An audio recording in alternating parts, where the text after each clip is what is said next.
Is there any reason that you have seen, any evidence that people should be tapping the brakes on their enthusiasm?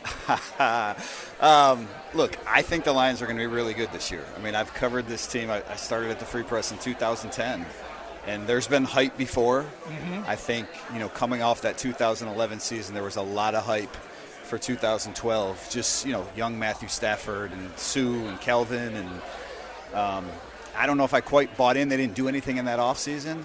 This offseason, they went for it, and that's the biggest difference to me. And so I don't know that they're a Super Bowl team, but I expect them to win the division. I expect them to get a home playoff game. And if that happens, you're a couple wins away from the Super Bowl. I mean, you're within spitting distance of the Super Bowl. So I'm not trying to – Wow, you were the first person to use the word Super Bowl today. Yeah. I mean, look, wow. So I don't want to say I don't think the Lions are a Super Bowl team, but – it's not that unreasonable that people have this belief that, wow, we're getting closer to that, I guess is the point. Well, the way they're building this team, it's kind of foreign from what we've seen in the past. I mean, they're absolutely doing it for the draft. And free agents that they've signed typically have been one-year deals to try to add to the depth a little bit. And then there's been a couple of longer-term contracts handed out. But they haven't been handed out to, like, the top free agents out there. Yeah. They've been smart signings to good players, improvement players. And when you go into the offseason, look at the second half of last year where the defense gave up a quarterback rating against the last 10 games of 80, right? Yeah. And then they go ahead and add to that. Like, here comes Sutton, here comes Gardner Johnson and the others, and then you've got a draft. How are Lions fans not supposed to be giddy about what can be impressed on the defense? Gator, look, honestly, I mean, I sat down with Aaron Glenn, back at the end of June, to write a little something before camp, and we talked about that a little bit. Just, and his point was, I don't care what the numbers say. I liked how we were playing at the end of the year, and it's tough to argue. I mean, they were allowing 20 points a game at the end of the year, and that's winning defense. And you look at the moves they made this offseason, bringing those guys in, all on reasonable contracts. They haven't done anything. That's the next, I think, step for Brad Holmes, for Dan Campbell in this building process is, right, you acquire this talent, then it's about keeping the talent, paying the right players, making sure that you don't handcuff yourself in a lot of ways. And I think what the Lions have done so far is they've brought in good vets that complement this young nucleus. And really some of the young players they've added, guys, Brian Branch has been one of the most pleasant surprises of camp. He's going to play a really big role this year. And maybe that means that their initial role for C.J. Gardner-Johnson and how they used him is going to change a little bit. Maybe C.J. plays a little more safety and Branch is your nickel and fewer snaps for Tracy. But those are good problems to have. So yesterday's practice. Yeah. Rave reviews. What does it mean? One practice, yeah. But what everybody says was clearly the better of the two teams. Yeah, and look, I'll pump the brakes on that a little bit just because, for me, I spent yesterday watching the offensive field. Today I'll watch the defensive field. And so I don't know exactly. There's so much going on. I liked what the Lions did and what I saw. I think they're a good team. I don't know. They beat the Giants last year, right? Right. We thought they would be a better team. I'll tell you the thing that really stood out to me, though. And I think this is really how it's been all camp, but I thought it was really evident yesterday. The last period that the Lions had, red zone period, last period of the day, both teams come together on one field. When the Lions make plays, offense scores a touchdown, Jamar Jefferson runs someone over, the defense, there's 10 defensive guys on the field celebrating. Like the energy that they have,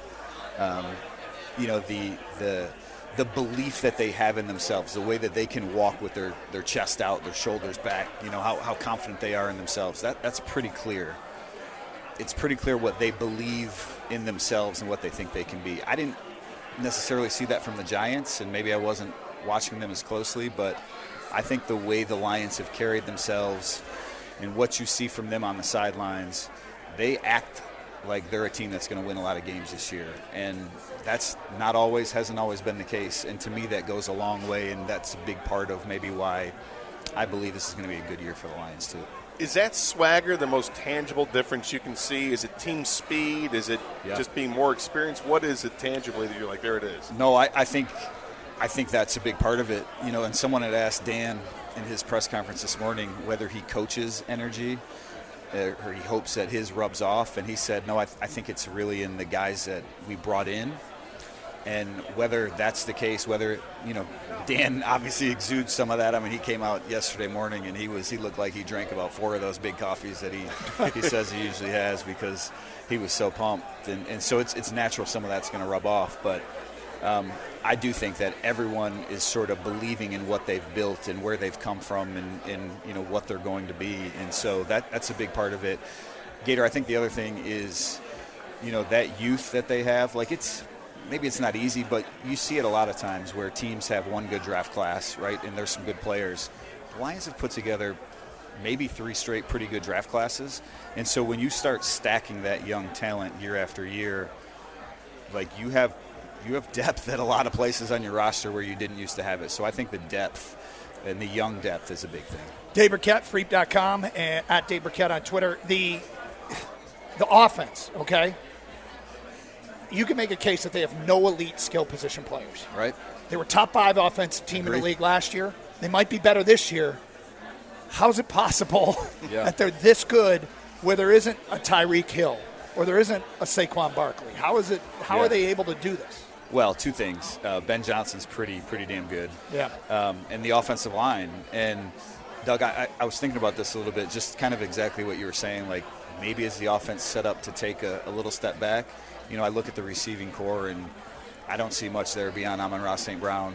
Khalif Raymond's their second-best receiver. Who's good. You watch some of his one-on-ones, you're like, wow, that's a really good player. We don't know what Jameson Williams will be. But there's so much of it has to do with the offensive line. And, I said this a few weeks ago somewhere, and someone wrote to me, sort of like, are you serious? Are you giving Bob Quinn credit? Because I said, Bob Quinn brought in 4 of these starting offensive linemen. And I said, no, the point is that building an offensive line, a really good offensive line, is like a universal truth in the NFL. Like Matt Millen tried to do it, right? Dominic Raiola and Jeff Backus, his first 2 draft picks. Bob Quinn tried. I mean, every GM who's come through here has tried to do it. And the Lions have one of the best offensive lines right now. And so I think that is the easiest path to offensive success in the NFL.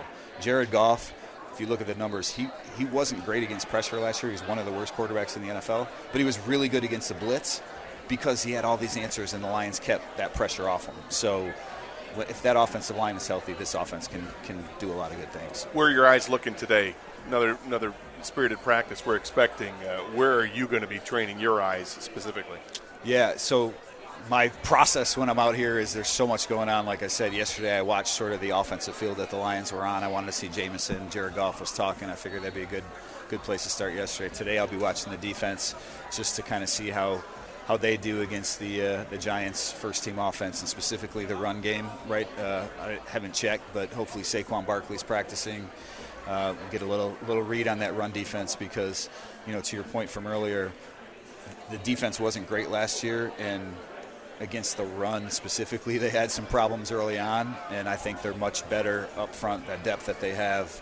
But you want to see that out there today, and maybe make sure another pass rusher besides Aiden Hutchinson, comes to play, because I think Hutch will be there this year. I think he's going to have a really good season, but he's not going to be able to do it by himself. Final thing from me, give us a player or 2 that you think will really surprise the fans. Well, we've written about him now, but I think there's an undrafted rookie on each side of the ball that has a really good chance of making this team. And Starling Thomas, the cornerback, undrafted rookie out of UAB, you watch him, I mean, he takes no guff from no one, right? Whether it's Jameson Williams in practice or someone on the Giants and it's a special teams period or a defensive. I mean, the guy he's got a level of compete about him that you can see why Dan Campbell liked him so much. And he's going to be a backup, but, those backup cornerbacks play because that's a position that gets hurt. So he's a guy that definitely has flown under the radar, but people are recognizing now. And then Dylan Drummond, Eastern Michigan guy, another undrafted guy that, I mentioned it. I think there's a lot of questions at the receiver position. And, Marvin Jones was hurt to start the year. He's 33. Josh Reynolds just hasn't popped a lot this camp, but, he's Goff's guy. We'll see what Denzel Mims is if he's back from his injury. But Drummond's a guy that pops every practice. So those 2 guys will be 2 to watch. Real quick, week 12, are we going to be complaining about the kicking? That's one thing that could hold them back, because I do think that's one of the biggest question marks on the team right now. Yeah, Romo, the guy that they got from the XFL, huge leg, immensely talented. Patterson, not nearly as big a leg. Both of them have been inconsistent. I do think that'll be a question.